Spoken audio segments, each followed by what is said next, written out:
Primeira carta de Paulo a Timóteo, capítulo 1 e o versículo 3, que diz assim: Como te roguei, quando parti para a Macedônia, que ficasses em Éfeso, para advertires a alguns que não ensinem outra doutrina. Amém. Eu preciso muito da sua atenção para que nós possamos entender o que Deus quer falar conosco nessa noite. A partir desse versículo, eu entendo que o Espírito Santo tem algo a nos transmitir pela palavra do Senhor. A primeira carta de Paulo a Timóteo faz parte de um conjunto de escritos do apóstolo que se caracterizam por epístolas ou cartas pastorais. É possível conhecer muito sobre Paulo a partir do tipo de carta que ele escreve e para quem ele escreve. Em termos gerais, eu e você sabemos que toda a Escritura é palavra de Deus inspirada e tem uma finalidade: redarguir, corrigir, instruir em justiça. Isso é o padrão da Escritura, que é palavra de Deus. Contudo, quando nós falamos de cartas pastorais, nós estamos falando de um tipo muito específico de uma mensagem do apóstolo. Como assim, pastor? Se você pega os escritos de Paulo, você vai perceber que Paulo escreve para igrejas, para grupos de pessoas, comunidades, e nesse caso Paulo está falando no coletivo. Quando Paulo escreve para a igreja de Corinto, ele não está se dirigindo a uma pessoa específica, mas está se dirigindo a uma congregação. Em tese, Paulo escreve para igrejas. Paulo escreve uma carta pessoal para Filemon, mas as cartas pastorais, elas têm uma característica muito específica deste homem de Deus, porque nas cartas pastorais, o santo apóstolo está ministrando orientações para líderes mais jovens que iriam sucedê-lo no ministério. Do ponto de vista histórico, cronológico, Paulo escreve a primeira carta dele para Timóteo, depois ele escreve para Tito, e por fim ele escreve a sua última carta, que é a segunda carta dirigida a Timóteo. Na Bíblia você vai encontrar 1 Timóteo, 2 Timóteo e Tito. Isso por uma questão de organização. Mas historicamente ele escreve a primeira carta a Timóteo, depois escreve para Tito e depois escreve para Timóteo novamente. E a gente percebe que o propósito de Paulo é orientar essas novas lideranças. Tanto Timóteo como Tito eram jovens ministros que haviam sido trabalhados por Paulo desde a juventude. A tradição histórica diz que quando Paulo conhece Timóteo, Timóteo é muito jovem, acredita-se que ele ainda estava saindo da adolescência, quando ele tem a oportunidade de acompanhar o apóstolo, era considerado um filho na fé do ponto de vista ministerial, porque Timóteo foi um cooperador fiel de Paulo. Quando nós lemos essas cartas, a gente entende que o propósito é esse, porque, por exemplo, você pega a carta que Paulo escreve a Tito, lá pelo capítulo 1, versículo 5, se não me falha a memória, veja o que ele vai dizer a Tito. Ele diz assim: por esta causa te deixei em Creta, para que pusesses em ordem as coisas que ainda restam, e de cidade em cidade estabelecesses presbíteros, como eu já te ordenei. Percebe-se facilmente, e nem precisa ser teólogo para entender isso, que quando Paulo escreve para Tito, em outras palavras, o que é que ele está dizendo para aquele jovem ministro? Tito, eu comecei um trabalho na ilha de Creta, não tive tempo de concluí-lo, não tive como acabá-lo, mas o que é que eu estou fazendo? Eu estou escrevendo para você.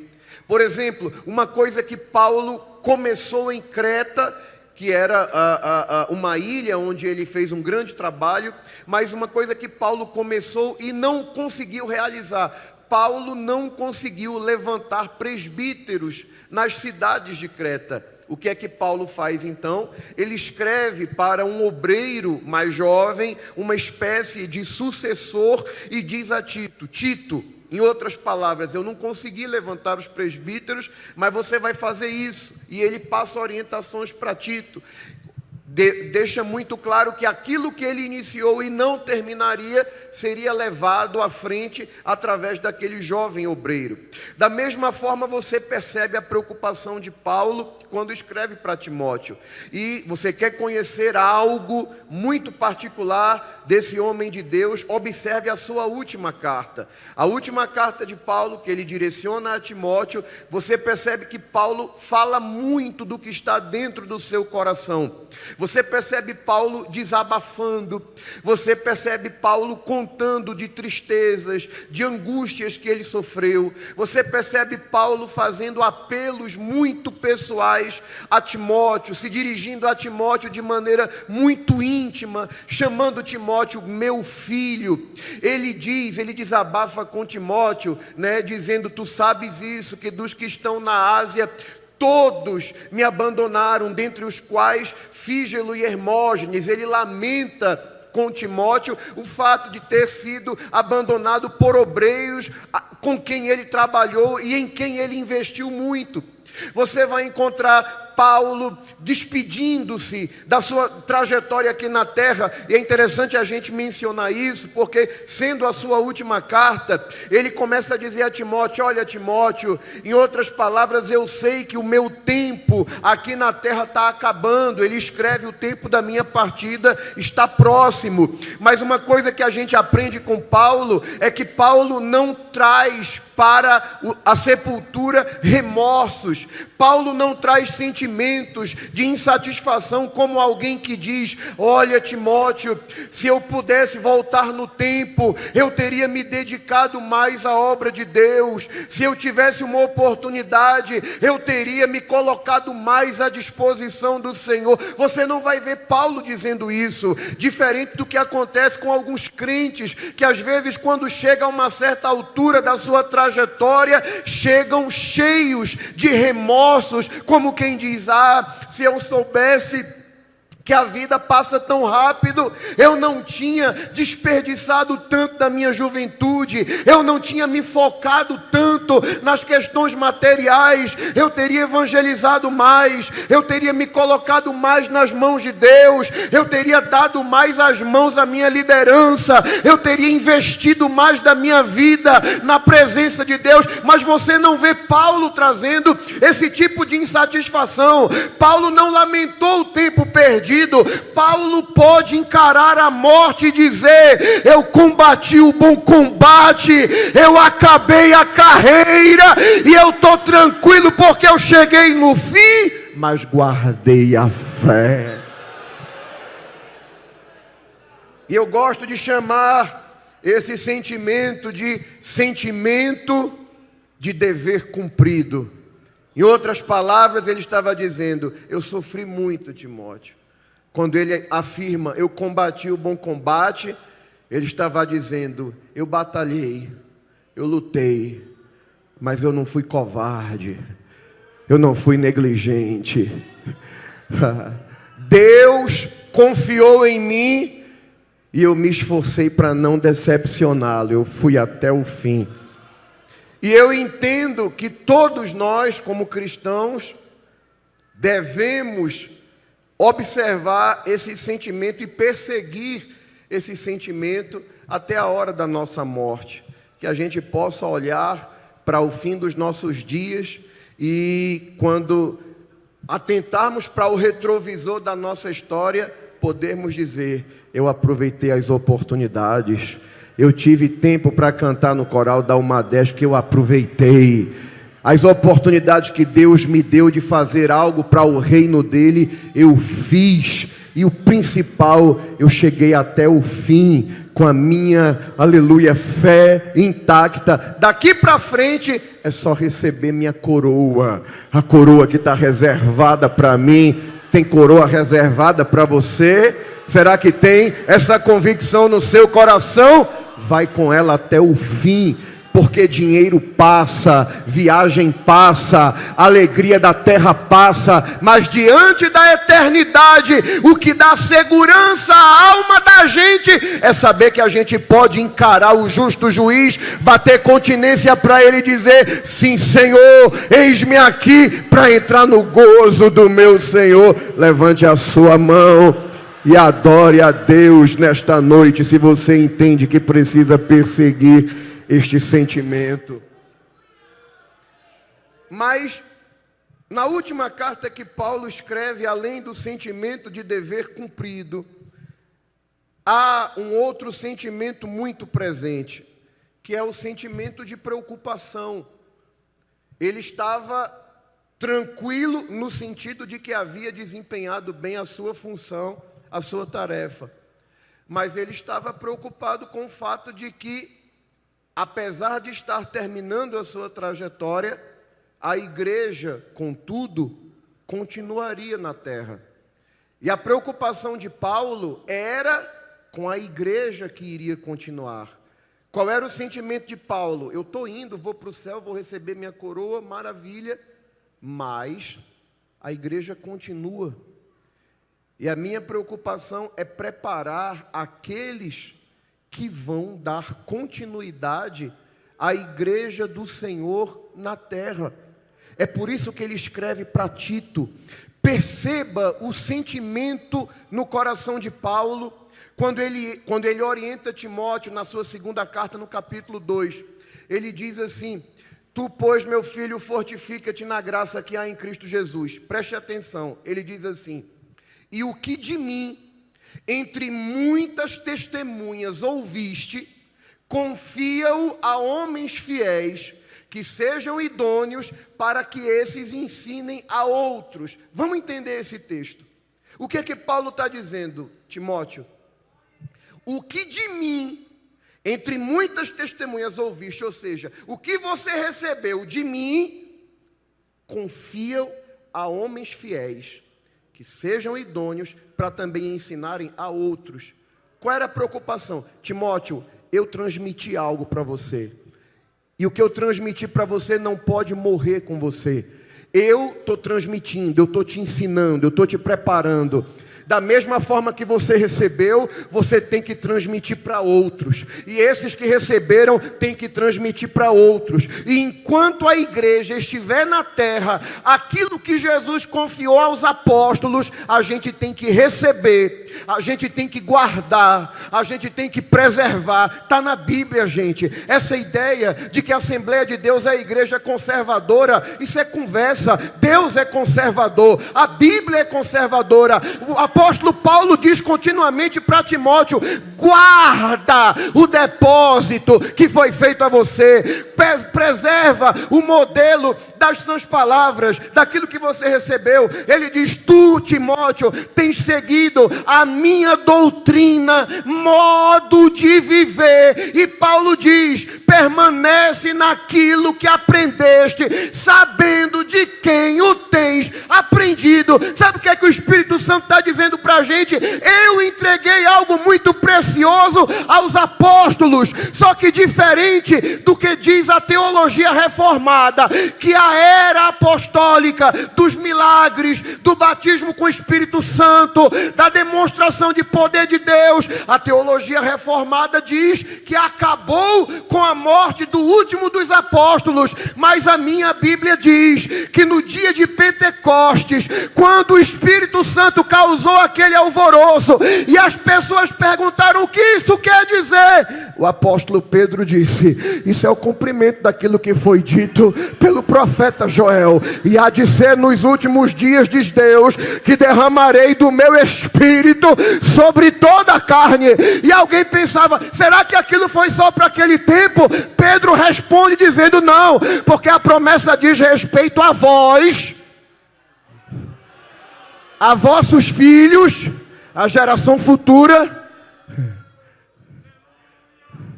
aos que estão longe, os confins da terra. Mas não parou ali. Pedro conclui dizendo que aquela promessa iria a tantos quantos Deus, através de nosso Senhor Jesus Cristo, chamar. Em outras palavras, Pedro estava dizendo: enquanto o Espírito Santo estiver na terra, enquanto Deus estiver chamando pecadores ao arrebatamento, isso que vocês estão vendo vai acontecer aqui em Jerusalém, vai acontecer em Samaria, vai chegar nos confins da terra, vai chegar em Pão de Açúcar, vai chegar em Toritama, vai chegar em Santa Cruz. Enquanto Deus estiver chamando gente, eu não vou deixar de operar na vida da minha igreja. Quem é alvo dessa promessa? Ó, quem é? Se tu não é, problema teu, mas quem é alvo dessa promessa, levanta a mão, enche o pulmão de ar e solta para Satanás e o inferno ouvir: eu sou alvo da promessa do meu Deus.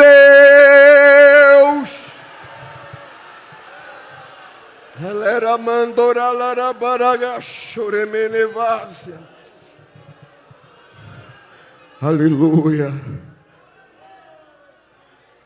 Aleluia. Essa igreja crê em milagre, crê.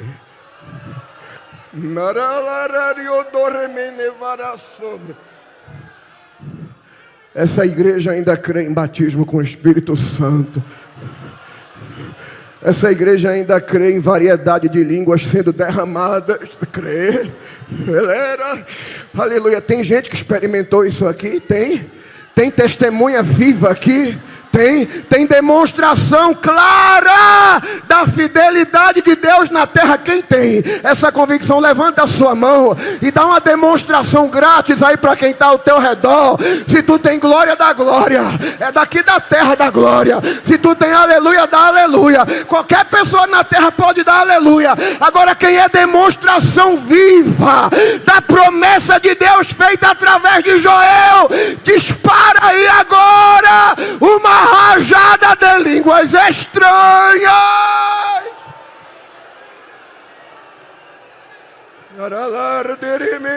Eu estou sentindo Deus aqui. Eu estou sentindo que o Deus de Paulo vai dar um saculejo em crente hoje aqui. Vai.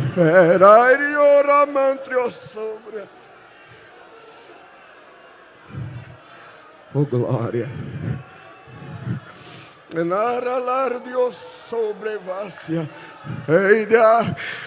Eu estou sentindo, estou sentindo uma brisa suave soprando. Por enquanto é só uma brisa, porque se Jeová abrir tudo, se Jeová abrir o céu e descarregar de uma vez o que Ele tem para nós aqui, você não vai entender o que o Espírito Santo quer que você entenda. Presta atenção. Isso é muito bom, mas implica em uma grande responsabilidade. Paulo disse a Tito: o que eu não pude fazer em Creta, porque eu estou preso, em outras palavras, porque eu não vou poder estar lá. Eu confio, Tito, você é jovem, você é novo, mas eu confio que você vai fazer. Paulo, quando escreve para Timóteo, Paulo está preocupado com a igreja. E no capítulo 1 do texto que nós lemos, da primeira carta que ele escreve, aquele jovem obreiro, ele faz um pedido que é um apelo, que é uma súplica. Ele diz assim: como te roguei. Rogar é pedir por meio de súplica. Suplica quem está muito preocupado, quem tem o coração no que está pedindo. Quando Paulo diz a Timóteo, como eu te roguei, era uma forma de dizer: Timóteo, eu estou preocupado com Éfeso. Eu estou preocupado com a igreja que eu plantei em Éfeso. Porque Timóteo, se a gente pega o contexto dos acontecimentos, era como se Paulo estivesse dizendo: Timóteo, eu trabalhei 3 anos da minha vida em Éfeso, ensinando a palavra, pregando diuturnamente, 3 anos direto. Eu plantei uma igreja bonita em Éfeso, Timóteo. Mas Deus me fez saber que quando eu me despedi daquela igreja, foi um adeus, em termos terrenos. Quando eu me despedi dos presbíteros de Éfeso, eu disse para eles: vocês nunca mais verão o meu rosto. Eu estou indo embora e vocês nunca mais vão me ver.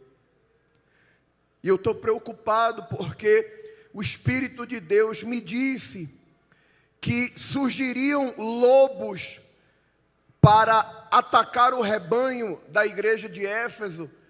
E eu orientei os presbíteros. Você vai ver isso quando você lê Atos dos Apóstolos.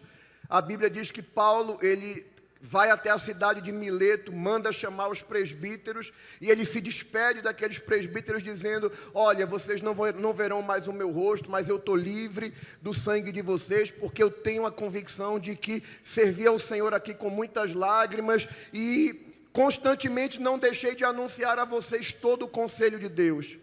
Mas prestem atenção, porque surgirão lobos que não vão perdoar o rebanho, e vocês precisam cuidar do rebanho. Agora, preste atenção. Éfeso foi uma igreja fundada por Paulo. Paulo trabalhou 3 anos na igreja de Éfeso. Nesses 3 anos, aconteceram coisas extraordinárias.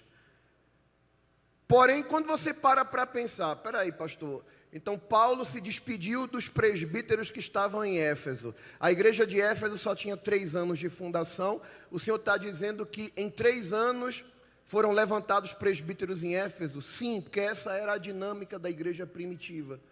Só que Paulo estava preocupado porque ele sabia que os ataques que a igreja de Éfeso iriam sofrer, preste atenção, por favor, eram ataques terríveis, falsa doutrina, falsos apóstolos, gente que surgiria com uma conversa para chamar a atenção, falando de genealogia, de fábula, e tudo isso para arrastar a atenção dos crentes e desvirtuar-lhes a fé.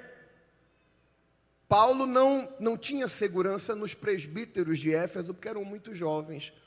É por essa razão que ele escreve para Timóteo, dizendo: Timóteo, eu estou te suplicando, vai para Éfeso, cuida da igreja lá, não abre espaço para o pessoal ficar discutindo genealogia, fábula, vai para lá e cuida do rebanho, protege o rebanho, não abre espaço para qualquer ensinamento perigoso. Tá bem, pastor, é uma boa informação histórica. Agora, o que é que isso tem a ver com a gente aqui, mais de 2000 anos depois, no Congresso da UMADESC? Quando você para pensar na igreja de Éfeso, e quando você para pensar na pessoa de Timóteo, isso aqui gera algumas indagações no coração da gente. Quem me ouve falar, quem me ouve ensinar, sabe que eu sou fascinado por Éfeso.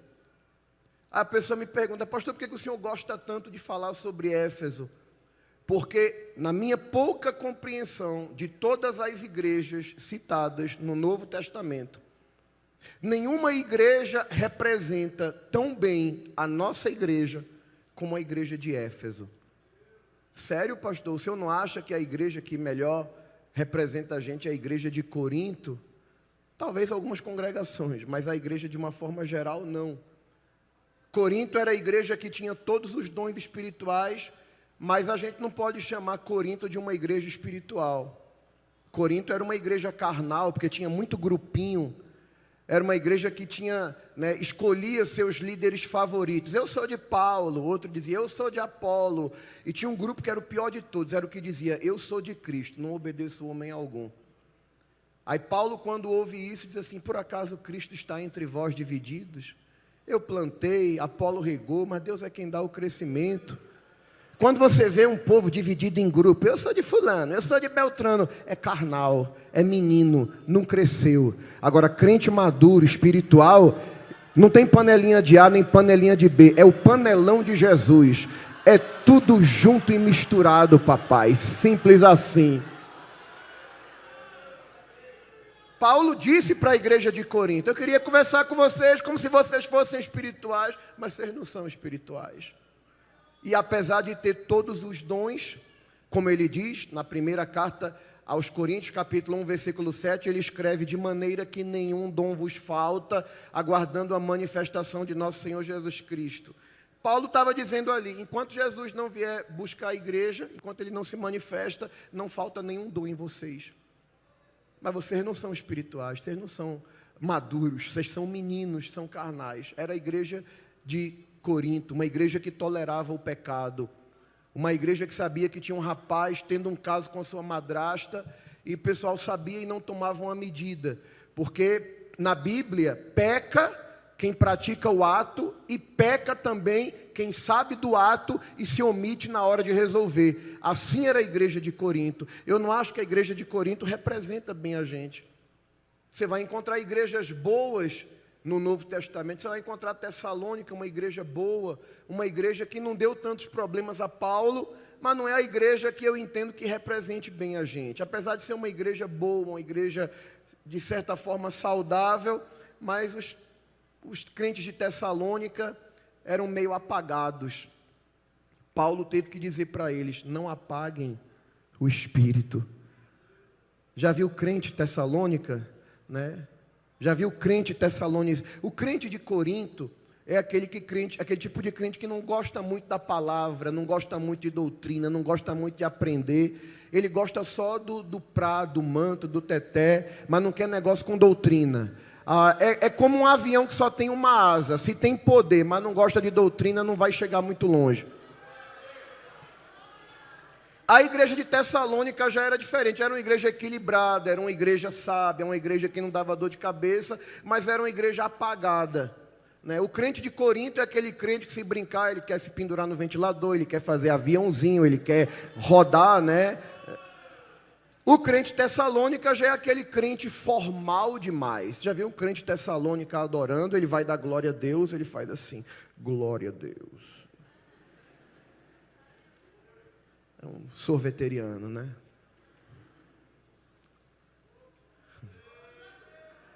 Quem é que o senhor acha que representa a gente bem, pastor? Eu acho que a gente parece com Éfeso.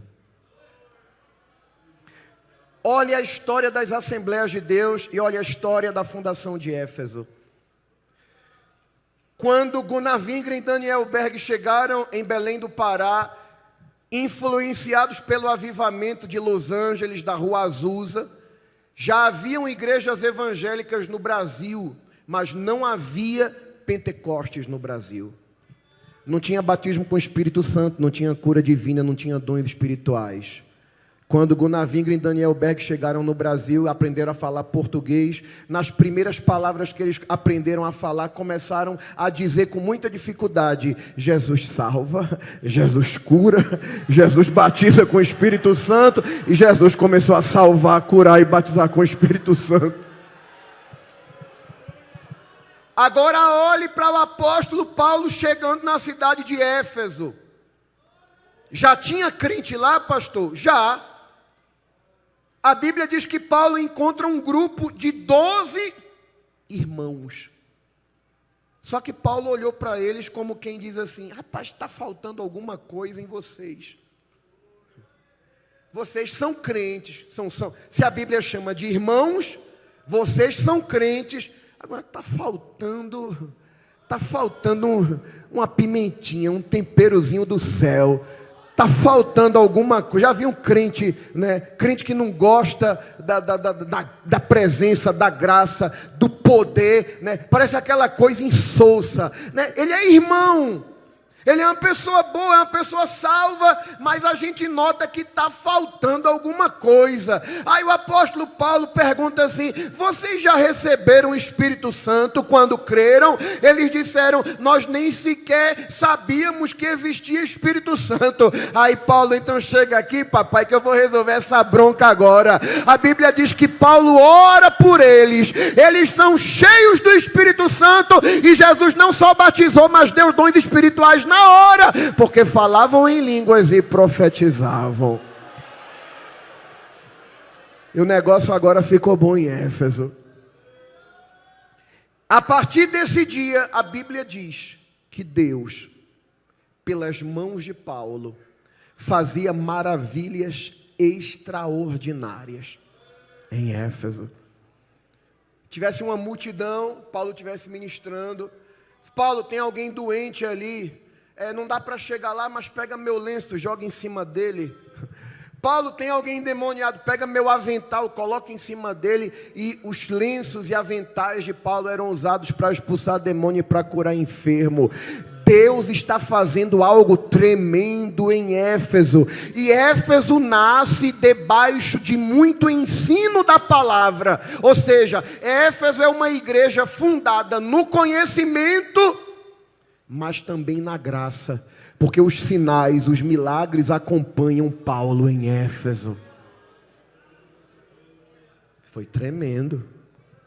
O pessoal que trabalhava vendendo lembrancinha, porque Éfeso era um grande centro político, econômico e religioso.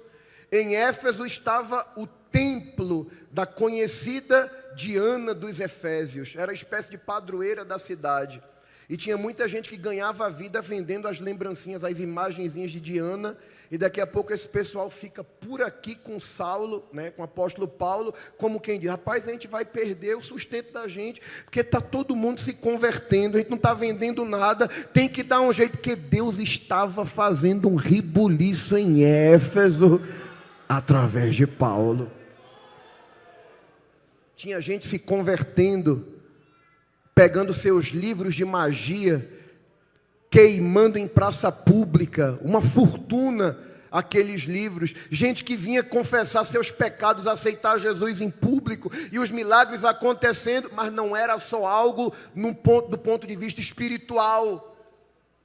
Havia muito ensino da palavra. Você lembra que quando a gente estuda as 7 cartas de Apocalipse, as igrejas da Ásia, a primeira igreja citada é a igreja de Éfeso, e acredita-se que as demais igrejas da Ásia Menor eram resultado do trabalho de Paulo em Éfeso. Por quê? Porque a Bíblia diz que nos 2 primeiros anos em que Paulo fica em Éfeso, toda a Ásia recebeu a palavra do Senhor por causa do ministério dele lá. Tá bem, pastor, isso é interessante saber. Mas o que é que tem a ver com a gente? Você quer saber o nível de revelação que a igreja de Éfeso teve? Você lê a carta de Paulo aos Efésios. Você sabe que a igreja era um mistério oculto. Os santos profetas, patriarcas, falaram da igreja sem saber que era a igreja. A igreja era um mistério não revelado. Até os apóstolos tiveram dificuldade de entender o que era a igreja. Paulo foi salvo por Jesus para destrinchar, facilitar essa compreensão. Por isso ele é chamado apóstolo dos gentios. Na carta que ele escreve para a igreja de Éfeso, Paulo revela o que é a igreja. Paulo explica o mistério da igreja. Paulo diz como o mundo era visto antes. Eram 2 povos divididos por um grande muro. De um lado estavam os judeus, o povo do pacto, das alianças, o povo das promessas. Do outro estavam os gentios, distantes, sem Deus no mundo, sem esperança.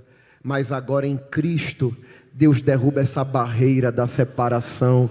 pega quem está longe, traz para perto, e agora não tem mais judeu nem grego, não, é tudo um povo só, é a igreja, é a assembleia daqueles que estão assentados em regiões celestes em Cristo. Sabe o que é isso? Sabe o que é que Paulo está dizendo quando diz à igreja de Éfeso, vocês estão assentados em regiões celestes? É semelhante a um brasileiro que vai atrás de um visto americano para ir para os Estados Unidos, e ele vai no consulado americano, lá no centro do Recife. Quando ele entra no consulado, a partir daquele momento, ele está considerado como alguém que está pisando em território americano, ainda que geograficamente ele está no Brasil, mas o perímetro da embaixada é considerado solo americano. As leis a quem se sujeita estar ali são leis americanas. A mesma coisa acontece com a igreja. Quando a Bíblia diz que a igreja são aqueles que estão assentados em regiões celestes, é como se Paulo estivesse dizendo, geograficamente nós estamos na terra, mas a igreja é como uma embaixada do céu. A gente ainda não chegou lá, a gente ainda não chegou no céu, mas a gente está na embaixada carimbando o visto, e enquanto a gente está aqui, a gente sente as coisas do céu. Quem sente o céu aí, levanta a mão e adora, crente. Tá, pastor, eu só não entendi onde é que o senhor quer chegar ainda. Você vai entender. Quando a gente fala de Éfeso, e quando a gente fala de Paulo, a gente pensa, é por isso que Éfeso tinha que ser uma igreja topada mesmo. Você vê a forma como Jesus elogia a igreja de Éfeso. Quando ele visita João na ilha de Pátimos, Jesus diz, fazia mais ou menos pouco mais de 35 anos que Éfeso tinha sido fundada, mais ou menos 35, 39 anos, aí Jesus manda uma mensagem para a igreja de Éfeso, como quem diz, eu conheço as tuas obras, conheço o teu trabalho, tua perseverança, e eu sei que vocês são uma igreja que amam a palavra, porque vocês colocam à prova quem se diz apóstolo e não é, e vocês o identificam como mentirosos. Subentende-se que Éfeso foi muito bem ensinada, só que agora Paulo está preso, gente. Paulo vai morrer, já tem data para a execução dele, e Paulo está preocupado com Éfeso. Quem é que eu mando para lá? Quem é que vai cuidar de Éfeso? Alguém podia dizer, por que ele não fala com Apolo, que é um pregador eloquente, um homem muito sábio? Não. Tem que ser alguém que eu conheci muito cedo. Alguém que eu conheço ele intimamente. Alguém que eu trabalhei o caráter dele. Eu vou mandar Timóteo.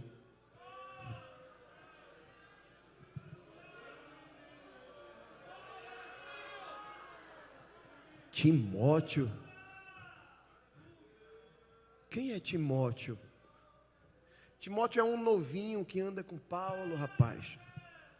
A mãe dele era crente, o pai não era não, o pai era grego, tanto que ele não foi nem circuncidado, né? Para Paulo não encontrar resistência dos judeus, Paulo teve que pedir para Timóteo se circuncidar, porque senão os judeus veriam que ele não era judeu. Mas peraí, que Timóteo? É aquele, um caladão, bem tímido? Esse mesmo. Gente, Samuelzinho está aqui, ele já me viu pregar essa mensagem em alguns lugares. Isso foi uma mensagem que Deus me deu há alguns anos, e de vez em quando eu sinto uma direção do Espírito, eu sinto que é uma coisa que Deus me cobra em transmitir a essas gerações futuras. Se a gente fosse separar um culto para falar só de Paulo, dá para a gente fazer um seminário de 3 dias na igreja, só ensinando sobre Paulo, e a gente não vai conseguir falar tudo dele.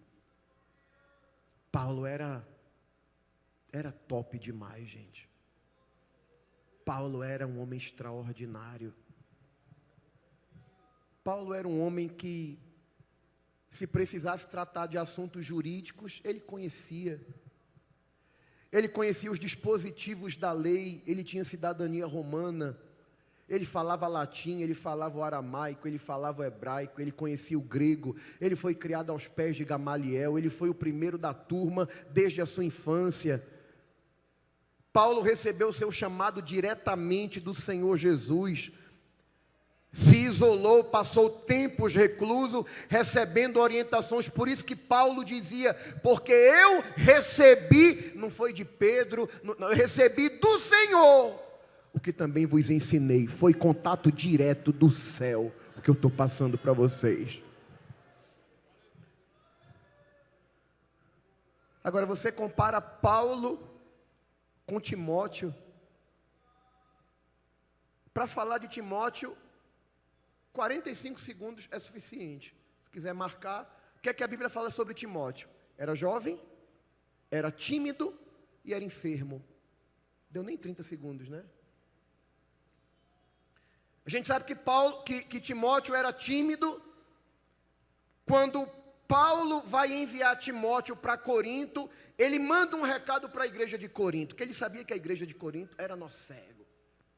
Ele sabia, a turma em Corinto era bronqueira, gente. Aí Paulo manda um recado para a igreja de Corinto, você pode ler depois, 1 Coríntios capítulo 16, versículo 10, ele diz assim, vede que Timóteo esteja entre vós sem temor. Era uma maneira de dizer, vocês não intimidem Timóteo por causa da timidez dele não, deixa ele à vontade. Paulo tem que dizer para Timóteo, se você ler 2 Timóteo capítulo 1, versículo 6, você vai ver Paulo dizendo para Timóteo, 2 Timóteo capítulo 1, versículo 6, veja o que ele diz. Por este motivo te lembro. Ora, se Paulo está dizendo, eu estou te lembrando, é porque tu está esquecido, Timóteo. Está esquecido de quê? De despertar o dom de Deus que existe em ti, pela imposição das minhas mãos. Ou seja, Timóteo, lembra que no dia que eu coloquei as minhas mãos sobre ti, te chamando para a obra, te consagrando, Deus através das minhas mãos te deu um dom, te chamou, e tu não pode nunca esquecer disso, que Deus não nos deu espírito de temor, mas de fortaleza. Não esquece isso não, porque eu sei que tu é tímido, Timóteo, eu sei que tu é inseguro, eu sei das tuas inseguranças, eu sei da tua inconstância, da tua timidez, do teu medo, mas quando eu te chamei, eu sabia de tudo isso, e o que falta em tu eu preencho com a minha graça, com o meu poder. O Deus de Timóteo é o Deus das novas gerações. Oh glória! Ou tu acha que foi fácil para mim estar aqui? Tu acha que foi fácil para mim ouvir alguém dizer, vou fazer de ti um pregador?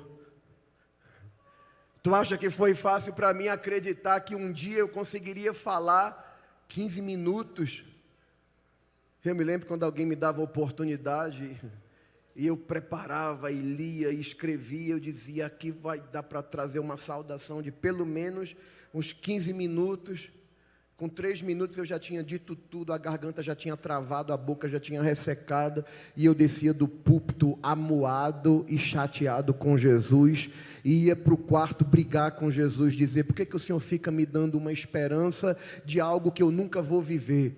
Porque quando a gente sabe que alguém vai ser pregador, é muito fácil, você olha para ele, você vê a desenvoltura, vê que ele tem facilidade de falar em público, é até muito fácil profetizar para a gente assim, difícil é profetizar para o tímido, para o travado, travado, para o nervoso, mas Deus dizia para um menino tímido, travado, nervoso, dizia assim: tu vai pregar a minha palavra, não te preocupa não, porque eu vou falar no teu ouvido, não te preocupa em escrever não, porque eu vou te dar, eu vou abrir tua mente. É o Deus de Paulo, que é o Deus de Timóteo, que é o Deus dessa igreja. Deus, quando te chamou, conhecia tuas limitações, sabia das tuas imperfeições, das tuas limitações, das tuas fragilidades. O Deus de Paulo é o Deus de Timóteo, o Deus que escolhe Paulo, o erudito, o poliglota, o homem das revelações, que foi até o terceiro céu. Também é o Deus que pega o menino, o tímido, o enfermo que tem um problema de saúde que Jesus não quis curar, e Paulo tinha que dizer: pega um pouquinho de vinho, dilui em água e bebe por causa das tuas frequentes enfermidades. Quem diria?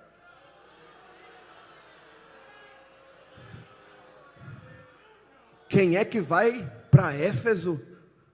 Timóteo, o novinho,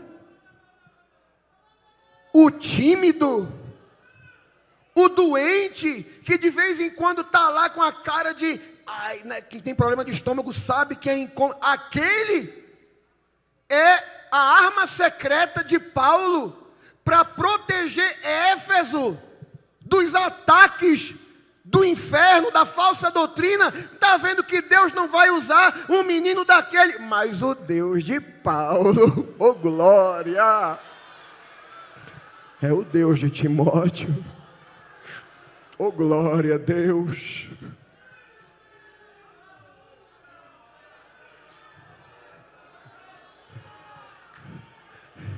Eu não vim pregar para os tops de linha, não. Eu vim pregar para os Timóteos. Quando eu olho para Paulo, quando eu olho para Éfeso, e quando eu olho para Timóteo, o que é que eu vejo? Uma igreja muito amada por Deus. Uma igreja que foi alvo de um grande investimento de Deus através da vida de Paulo. Mas quando eu vejo Paulo dizendo: meu tempo está acabando, Timóteo, toma conta de Éfeso, eu vou dizer o que eu enxergo nisso. Eu enxergo uma mensagem profética. Eu enxergo Deus falando para a gente: nós, escute isso, nós nunca seremos melhores do que a geração dos nossos pais. Quando você vê um crente se destacando e ele começar a se apresentar como alguém que é superior a quem veio antes desse, está bichado, está doente. Porque por mais teologia que a gente tenha, por mais conhecimento, leitura, por mais que a gente tenha todos esses recursos, a gente não amarra o cocó de uma irmãzete da vida. Por mais que a gente leia, se prepare, a gente não amarra o cadarço de um homem como o pastor José Leôncio da Silva. Porque esses homens não tiveram o que nós temos, mas fizeram o que nós não fazemos.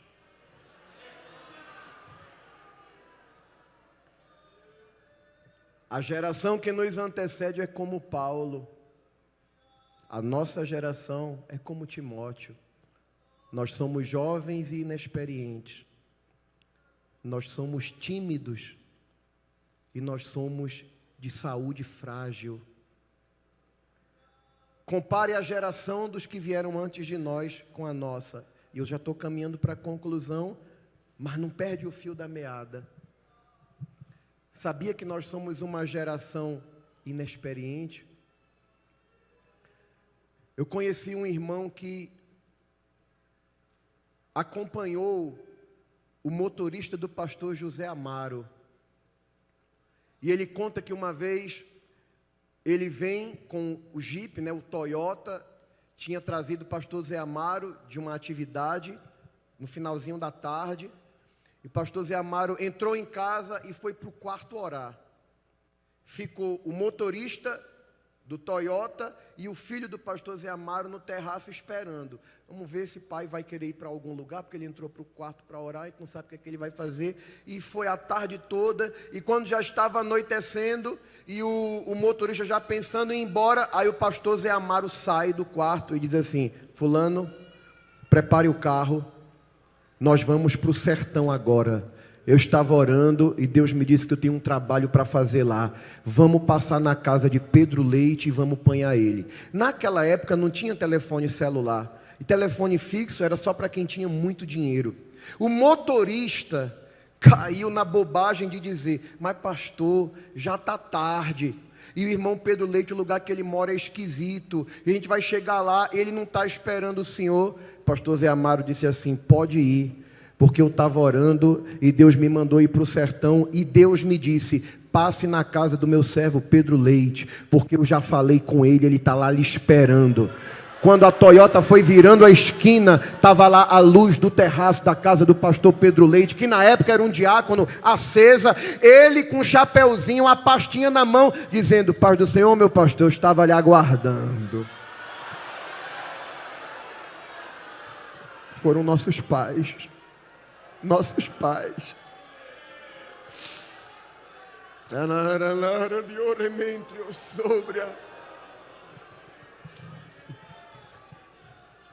Eu contei isso aqui num evento anos atrás. Um dia eu estava em casa e eu sonhei. Quem não conhece a irmã Zete é uma irmã pioneira aqui, né, de muitos anos atrás. E eu sonhei que eu dava um abraço na irmã Zete e dizia para ela: a senhora é minha mãe. E acordei e não entendi aquilo. E aquilo ficou na minha mente uns dias. E não entendi o porquê daquilo. Dias depois eu estava num propósito pela igreja. E eu estava orando.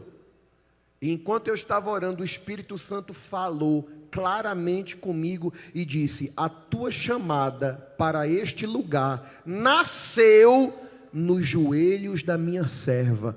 Aí eu entendi por que ela era minha mãe, porque a minha chamada nasceu para cá num dia que ela estava de joelho num chão grosso de cimento, dizendo: Deus, levanta obreiros para a tua obra, salva jovens, prepara para a tua obra. Nós fomos gerados.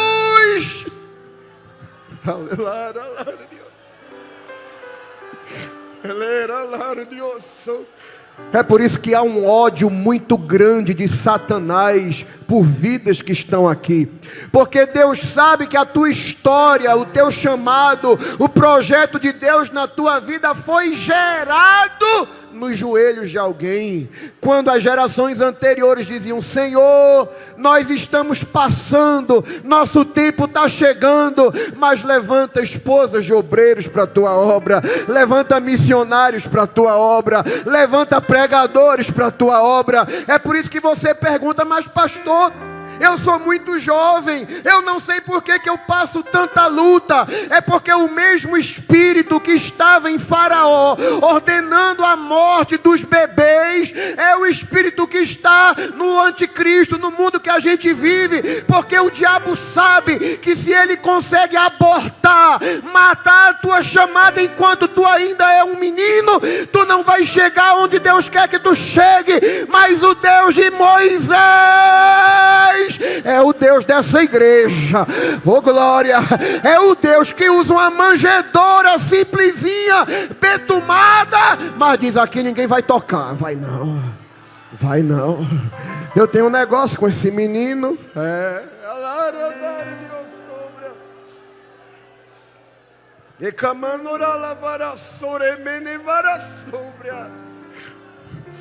Aleluia. Nós somos uma geração tímida.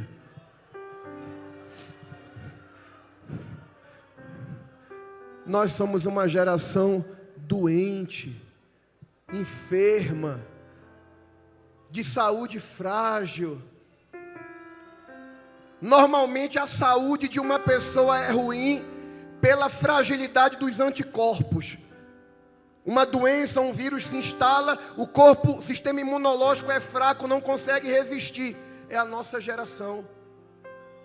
A gente está vivendo um tempo em que qualquer aperto, qualquer cobrança, qualquer exigência, qualquer advertência, está me perseguindo, eu não quero ir mais para a igreja, eu vou procurar uma outra igreja, eu quero ir para o lugar onde eu não seja cobrado, eu quero ir para o lugar onde ninguém se meta na minha vida, eu quero ir para o lugar, é igreja para todo gosto. Na verdade não é igreja, é pirulito para encher a barriga de crente buchudo, que não tem anticorpo, não sabe o que é enfrentar a luta. Agora tu olha a geração dos nossos pais, era tudo muito mais difícil, mas eles diziam, mas eu aprendi assim, mas eu sei de onde Jesus me tirou, e o sangue pode dar na canela, eu sei em quem tenho crido, eu sei.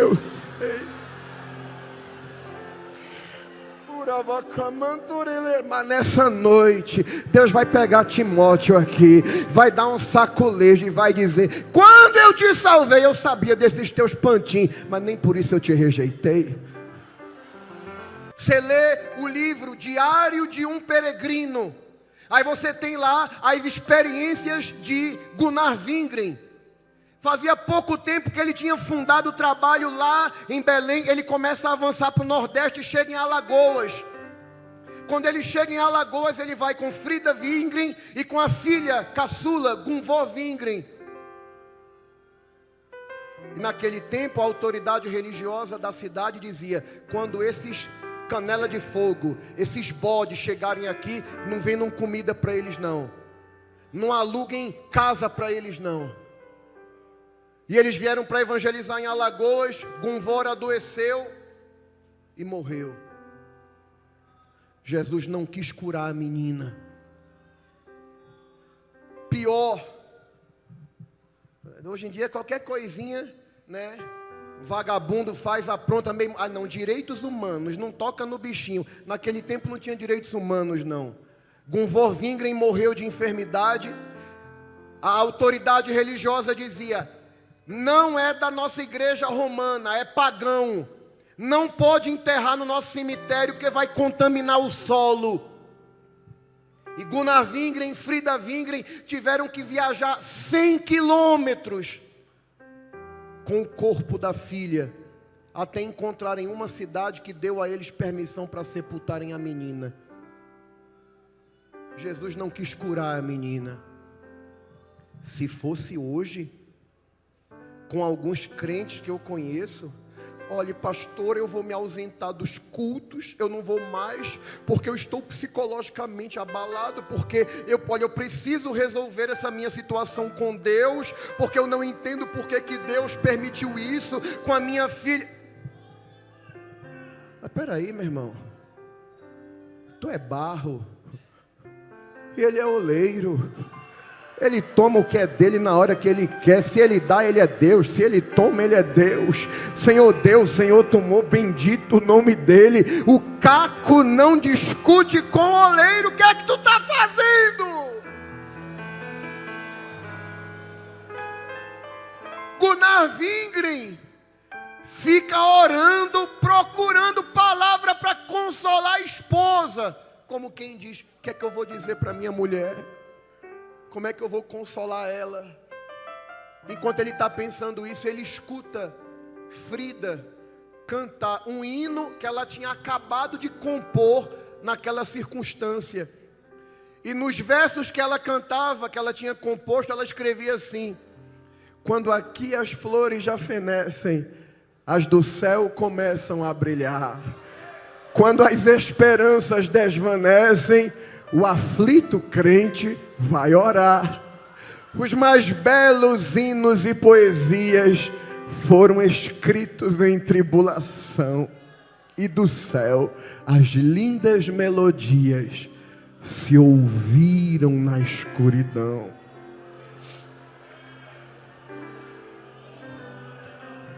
Mas mulher, alguém podia dizer, Jesus não quis ouvir tua oração, não quis curar a menina. permitiu a menina morrer. O que é que tu tem a dizer? Ela continua compondo. Sim, confia tu inteiramente na imensa graça do Senhor. Seja de ti longe o desalento e confia no seu santo amor. Esses foram os crentes que vieram antes de nós. E perto deles, nós somos jovens, tímidos e doentes. Pastor, o senhor num dia de congresso, deixa eu fechar a Bíblia para parecer que está acabando. Quer dizer que num dia de congresso o senhor traz a gente aqui, essa multidão, para dizer que a gente é jovem, tímido e inexperiente? Sim, e eu estou incluído nisso aqui também. Mas a boa notícia da noite é que mesmo sabendo que nós não somos melhores do que nossos pais, Deus nos escolheu, Deus te chamou. Ele sabia da tua inconstância, sabia que ia ter dias que tu vinha para a igreja, ia chorar, ia ser tomada com as mãos de tesoura assim, mas também ia ter dia que não ia dar vontade de sair de casa, ia ter vontade de deixar tudo. Deus, quando te chamou, quando te escolheu no ventre da tua mãe, Ele já sabia de tudo isso, mas isso não foi impedimento para Deus anotar o teu nome no projeto dele e dizer: mas eu tenho um negócio com ele, eu tenho um negócio com ela.